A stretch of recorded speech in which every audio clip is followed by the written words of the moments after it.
Hello students, welcome you all on this playlist. देखिए, जो week 1 की दो प्रॉब्लम फ्लोट की गई थी, मैं उनका सॉल्यूशन आपके लिए प्रोवाइड करता हूं। तो जो पहला हमारा प्रॉब्लम था, वो प्रॉब्लम आपने पढ़ा होगा कि 7 फ्लावर्स थे और उन फ्लावर्स का नाम रखा गया था ABCDEFG, और उन 7 फ्लावर्स को एक रिवर के ऊपर हमें ड्रॉप करना था। तो क्वेश्चन ये था कि मान लीजिए अगर वो रिवर फ्लो नहीं कर रही होती, मतलब वो एक डेड रिवर होती, मतलब वो रिवर फ्लो नहीं कर रही है, उसका पानी अगर शांत होता, तो इन फ्लावर को इस शेप में ड्रॉप किया गया था।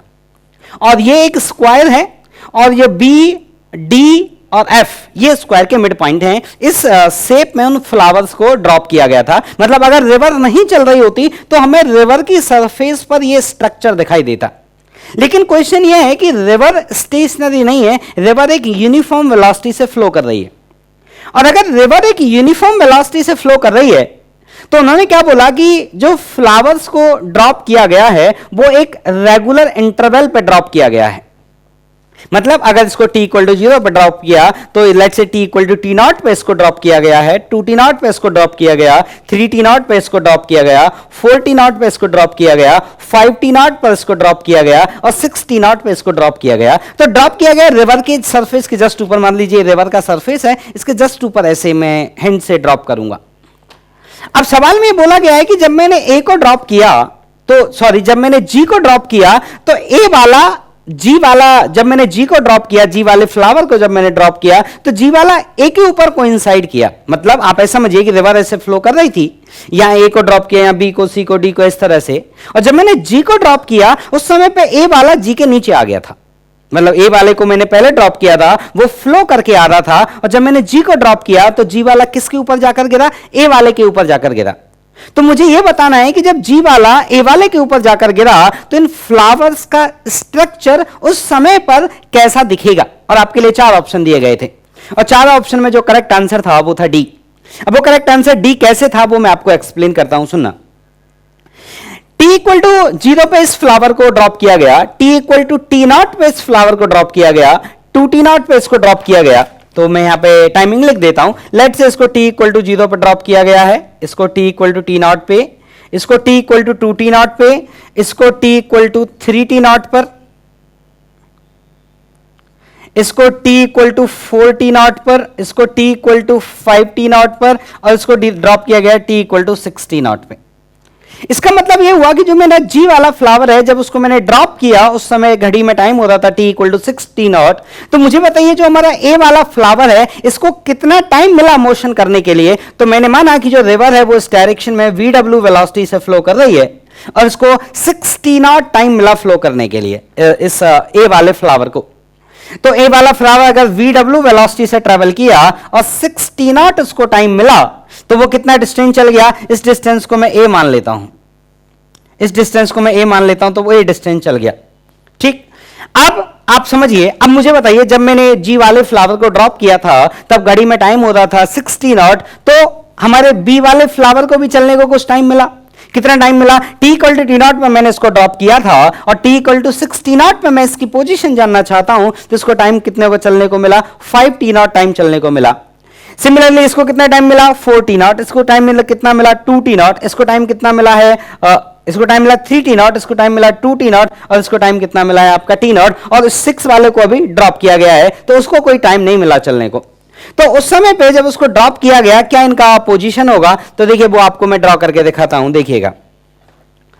ठीक है, अब देखिए मैं आपको समझाने की कोशिश करता हूं, देखना बच्चों।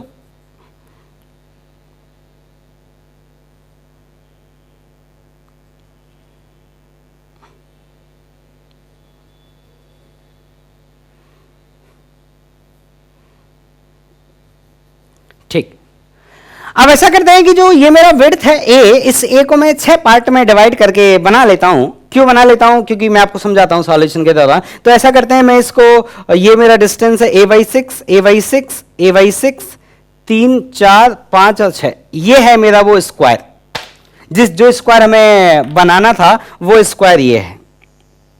अब सुनना बहुत ध्यान से। मतलब अगर ये रिवर फ्लो नहीं कर रही होती, तो ये स्क्वायर मुझे दिखता। किस पे? रिवर की सरफेस पे। लेकिन ये रिवर फ्लो कर रही है तो मुझे ये स्क्वायर नहीं दिखेगा। क्यों नहीं दिखेगा? क्योंकि ये फ्लावर्स फ्लो करके गए।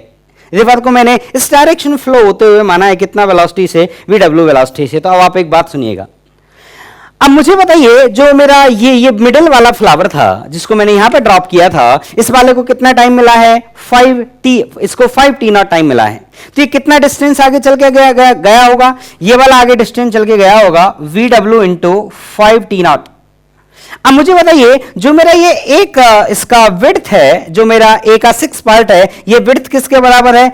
vw इंटू टी नॉट, जो किसके बराबर है? a/6 के। यहां से देखो, मैंने बोला ना, मैंने इसको 6 पार्ट में ब्रेक किया है। ये मेरा जो टोटल साइड लेंथ है वो a के बराबर है।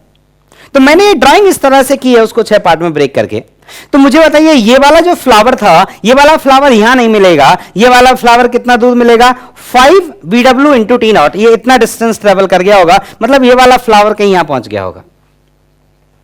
ये वाला फ्लावर तो यहां पहुंच चुका है, तो ए वाला यहीं पर है और जी वाला यहीं पर है।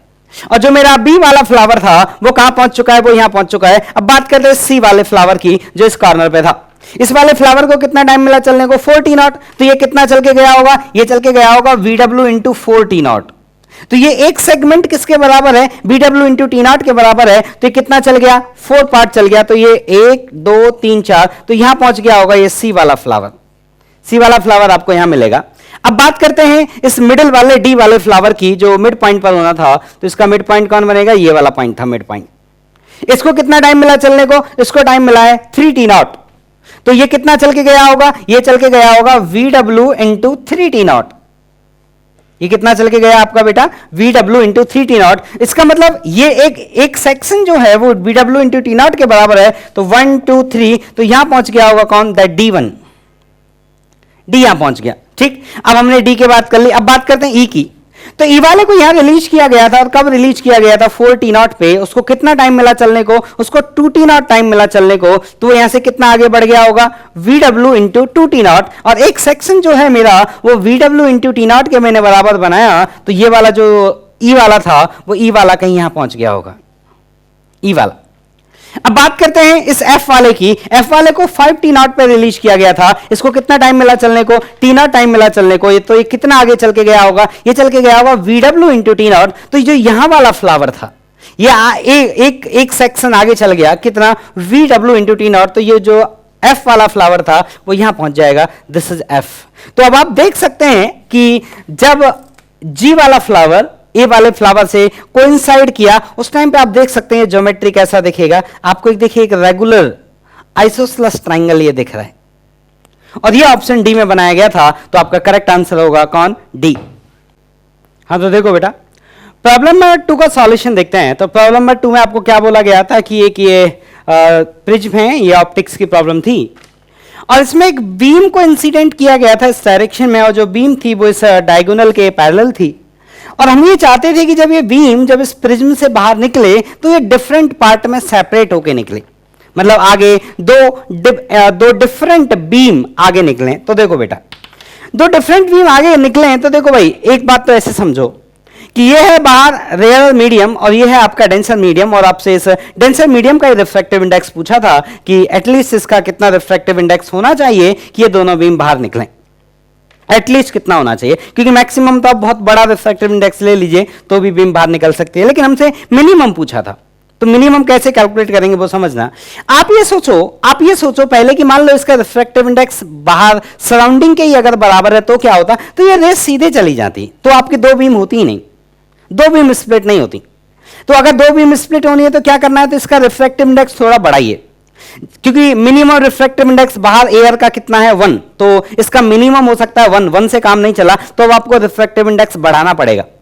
तो जब आप इसका रिफ्रैक्टिव इंडेक्स बढ़ाएंगे तो ये रे क्या होंगी? यहां पे बेंड होंगी। अब मैं ये कह रहा हूं आप ऐसा करिए, ये वाली रेज को बेंड करके आप इस वाली सरफेस पर ले आइए, और इन वाली रेज को बेंड करके आप इस सरफेस पे ले जाइए। अब आप ध्यान से सुनना, आपने पैरेलल स्लैब में देखा था कि जो इंसिडेंट बीम होती थी, पैरेलल स्लैब याद करिए, पैरेलल स्लैब में जो इंसिडेंट बीम होती थी और जो बीम बाहर निकल के जाती थी वो आपस में पैरेलल होती थी। तो बेटा ये वाली सरफेस इस सरफेस के पैरेलल है और ये वाली सरफेस इस सरफेस के पैरेलल है। जितनी भी बीम, जितनी भी रे इस सरफेस पर आकर गिर रही हैं, अगर वो सारी की सारी रे इस सरफेस पर चली जाएं तो वो इसी के पैरेलल ऐसे निकल जाएंगी।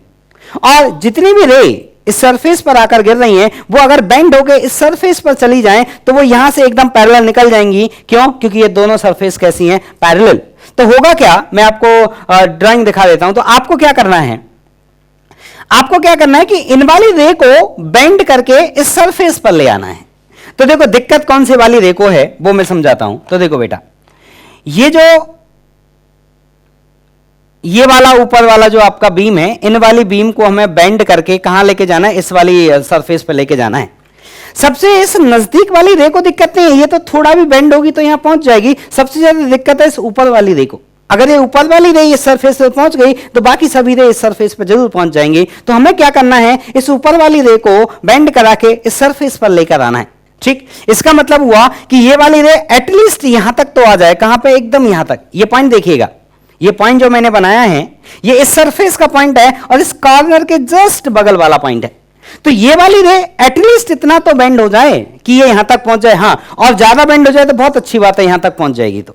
लेकिन हमसे पूछा है म्यू मिनिमम, मतलब एटलीस्ट कितना उसको बेंड होना पड़ेगा, क्योंकि आप जानते हैं जितना ज्यादा रिफ्रैक्टिव इंडेक्स होगा उतनी ज्यादा ये रे बेंड करेगी, क्योंकि डेंसर मीडियम में रे नॉर्मल की तरफ बेंड करती है। तो मैं क्या चाहता हूं, मैं ये चाहता हूं कि ये वाली जो रे है वो बेंड करके एटलीस्ट यहां तक तो आ जाए। तो उस केस में जो मेरा रिफ्रैक्टिव इंडेक्स आएगा वो आएगा मेरा मिनिमम रिफ्रैक्टिव इंडेक्स। तो आप क्या करिए, इस वाली रे को यहां से लेकर आइए और इस वाली रे को आप यहां पे एकदम किनारे के जस्ट बगल में यहां तक ले आइए। अब आप कैलकुलेट करिए कि कितना रिफ्रैक्टिव इंडेक्स होना चाहिए। अब मैं कैलकुलेशन करके दिखाता हूं। ये टोटल एंगल 120 होता है, तो ये एंगल कितना हो गया? 60 डिग्री। ये एंगल कितना हुआ? 60 डिग्री। और यहां एक परपेंडिकुलर लाइन बना लीजिए। ये एंगल कितना होगा आपका? 30 डिग्री। मतलब जो ये रे है इसका एंगल ऑफ इंसिडेंस जो है वो कितना है? 30 डिग्री। अब ये देखिए, यहां पे जो ये परपेंडिकुलर जो ये नॉर्मल है ये इस हेक्सागन के सेंटर से पास करेगा। क्योंकि आप देखिए हेक्सागन में ये जो ट्राइंगल्स बनते हैं, मैं ट्राइंगल दिखाता हूं आपको। हेक्सागन में ऐसे ये जो ट्राइंगल्स बनते हैं, ये ट्राइंगल सब इक्विलेटरल ट्राइंगल होते हैं। ये ज्योमेट्री आपको मालूम होनी चाहिए कि हेक्सागन में ये ट्राइंगल इक्विलेटरल ट्राइंगल होते हैं। और आप जानते हैं कि अगर मैं यहां पे एक परपेंडिकुलर बाइसेक्टर ड्रॉ करूंगा तो वो इसके सेंटर से पास करेगा। हमें क्वेश्चन में दिया गया था कि ये विड्थ जो थी यहां से यहां तक ये a/2 थी, यहां से यहां तक जो विड्थ है वो कितना है? a/2। ये प्रॉब्लम में बताया गया था। तो बेटा यहां पे जो परपेंडिकुलर डाला जाएगा वो कहां से पास करेगा? वो इस हेक्सागन के सेंटर से जरूर पास करेगा, इस तरह से। ठीक, अब मेरा क्वेश्चन सुनना आप, मतलब अब हमारी कैलकुलेशन देखना। तो एंगल ऑफ इंसिडेंस तो हो गया हमारा 30 डिग्री और हमारा एंगल ऑफ रिफ्रैक्शन हो गया ये थीटा। और हम स्नेल्स लॉ लगाएंगे। स्नेल्स लॉ कैसे लिखा जाएगा? 1 sin 30 बराबर है आपका ये म्यू मिनिमम के केस में कैलकुलेशन कर रहे हैं म्यू साइन थीटा। अब आप सोचो कि अगर आपको साइन थीटा की वैल्यू पता चल जाए तो आप म्यू की वैल्यू पता कर सकते हैं। अब मेन प्रॉब्लम जो हमारा रह गया कि साइन थीटा का वैल्यू कैसे पता किया जाए। तो देखो वो पता करके दिखाता हूं। ये तो एंगल 90 है यहां से यहां तक, क्योंकि ये नॉर्मल है। ठीक, अब आप क्या करिए, बड़े वाला ट्राइंगल लीजिए, ये बड़ा वाला ट्राइंगल लीजिए और इस वाले एंगल को मान लीजिए आप अल्फा। इस वाले एंगल को मान लीजिए आप अल्फा और ये बड़ा वाला राइट एंगल, ये बड़ा वाला ट्राइंगल लीजिए। राइट एंगल ट्राइंगल नहीं है, ये बड़ा वाला। कौन सा? मैं आपको ड्रॉ करके दिखाता हूं। ये बड़ा वाला ट्राइंगल। इस बड़े वाले ट्राइंगल में आप लगाइए साइन रूल। तो ये एंगल कितना है? यहां से यहां तक टोटल ये है 90 प्लस थीटा और ये साइड लेंथ कितना है? 2a। तो हम लिखेंगे sine 90 plus theta divided by 2a बराबर आएगा, ये वाला एंगल कौन है? अल्फा। तो इसका साइन लेंगे साइन अल्फा और इसके सामने का साइड लेंथ कितना है? a/2। तो ये आया साइन अल्फा अपॉन a/2। तो यहां से आपका साइन 90 प्लस थीटा, जिसको हम cos थीटा लिख सकते हैं, cos थीटा का जो वैल्यू आया वो आया 4 साइन अल्फा। देख लो यहां से 2a ऊपर जाएगा और इसका 2 ऊपर जाएगा, a से कैंसिल आउट हो जाएगा। अब आप सोचिए कि अगर ये अल्फा हमारा भाग जाए तो हमें cos थीटा मिल जाएगा और cos थीटा मिल जाएगा तो फिर sin थीटा भी मिल जाएगा। तो मेन मुद्दा बचा हमें अल्फा को भगाना है। तो देखिए कैसे, मैं बोलूंगा फिर से एक साइन रूल लगाइए और इस बार जो आप साइन रूल लगाइए वो इस वाले ट्राइंगल में लगाइए। कौन सा ट्राइंगल? मैं ड्रॉ करके दिखाता हूं। ये वाला ट्राइंगल देखिए। अब इस बार जो आप साइन रूल लगाएं वो इस वाले ट्राइंगल में लगाएं। ये वाला ट्राइंगल यूज करें आप, और ये फिर यही वाला साइड। इस वाले ट्राइंगल में फिर से आप साइन अल्फा लिखेंगे और इस बार ये वाली लेंथ यूज करेंगे। अब ये वाली लेंथ कितनी होगी, देखो ये 90 है, 60 है, तो ये कितना होगा 30 डिग्री। तो ये अगर ए है तो ये लेंथ कितना हो गया आपका a cos 30। तो आप क्या लिखेंगे, आप लिखेंगे sine alpha upon a cos 30, ये वाला length a cos 30 sine alpha upon a cos 30 equal to sine theta divided by a, क्योंकि ये वाला लेंथ कितना होता है हेक्सागन में a के बराबर। तो यहां से साइन थीटा का जो वैल्यू आया वो आया साइन अल्फा अपॉन cos 30। अब ये है मान लीजिए इक्वेशन नंबर 1 और ये है इक्वेशन नंबर 2। अब आप क्या करिए, इक्वेशन 2 में इक्वेशन 1 का डिवाइड लगा दीजिए, तो LHS में बनेगा tan थीटा, राइट में क्या बनेगा वो देखिए। जब हम इसका ले जाकर डिवाइड लगाएंगे तो साइन अल्फा से साइन अल्फा कटेगा और नीचे बनेगा कौन 4, तो ये आया आपका 1/4 cos 30।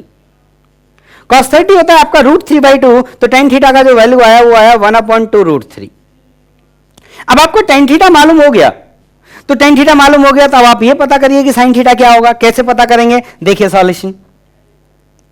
ये एंगल अगर थीटा है, ये डिस्टेंस 1 है और ये 2√3 है, तो ये कितना आएगा, ये √13 आएगा। और यहां से साइन थीटा का वैल्यू लिखो बेटा, कितना आएगा 1/√13। This is your sine theta.